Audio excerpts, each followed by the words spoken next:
অবস্থান করছে।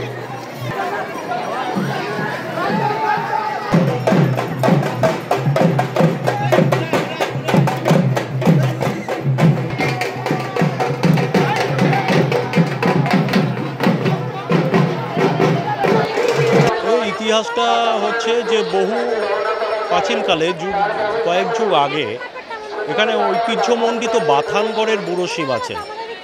সেই বাথানগড়ের বুড়ো শিব এবং আশেপাশে যত কার্তিক পুজো হতো, সেই কার্তিক পুজো হওয়ার পরের দিন এই বেলডাঙ্গা শহরে শোভাযাত্রা বের হতো এবং এই শোভাযাত্রা কার কার্তিক বড় বা কার কার্তিক ভালো সবচেয়ে সুদৃশ্য, তো তার একটা প্রতিযোগিতা থেকে আমাদের এই যে কার্তিক লড়াই, এই কার্তিক লড়াই শতাব্দী কাল থেকেই আমাদের এখানে হয়ে আসছে। এবং কার্তিক পুজোর ঠিক পরের দিন বিভিন্ন পুজো কমিটি এবং পুজো মণ্ডপ থেকে একাধিক প্রতিমা এই বেলডাঙ্গা শহরে আসে এবং একটা বর্ণাঢ্য শোভাযাত্রার মধ্যে দিয়ে এই অনুষ্ঠানটি একটা সর্বাঙ্গ সুন্দর শোভাযাত্রা হয়ে ওঠে প্রতি বছর। এখানে হিসাবে হাজার হাজার লোক, মানে গোটা শহরটাই অবরুদ্ধ হয়ে যায়, গোটা শহরটাই অবরুদ্ধ হয়ে যায় এবং প্রতি বছরই এই জনসমাগম হয়। আশেপাশে বিভিন্ন গ্রামগঞ্জ এবং বিভিন্ন থানা অঞ্চল আছে যেগুলো আশেপাশে, এখানে তো খুব শতাব্দী প্রাচীন বেলডাঙ্গা এবং তার সঙ্গে কাটোয়া, সুতরাং এখানে বিভিন্ন জায়গা থেকে মানুষ, হাজার হাজার মানুষ এসে ভিড় করে এবং গোটা শহরটাই অবরুদ্ধ হয়ে যায় সেদিনটা।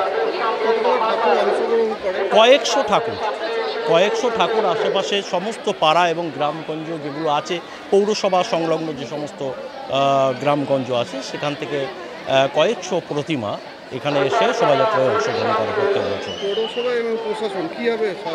প্রতি বছর পৌরসভা এবং পুলিশ প্রশাসন সর্বতোভাবে সহযোগিতা করে। আমরা পৌরসভার পক্ষ থেকে প্রতি বছর এখানে সহায়তা শিবির স্থাপন করি এবং তার সঙ্গে সঙ্গে যে আমাদের মেডিকেল পরিষেবা এবং অ্যাম্বুলেন্স পরিষেবা আমরা সর্বতোভাবে সহযোগিতা করি। এছাড়াও আমাদের যে পুলিশ প্রশাসন আছে প্রতি বছর আমাদেরকে সর্বতোভাবে সহযোগিতা করে, জনগণও আমাদের সহযোগিতা করে এবং পুলিশ প্রশাসন, ফায়ার ব্রিগেড, তারপর WBSC, DCL যারা রয়েছেন সকলেই আমাদের সহযোগিতা করে।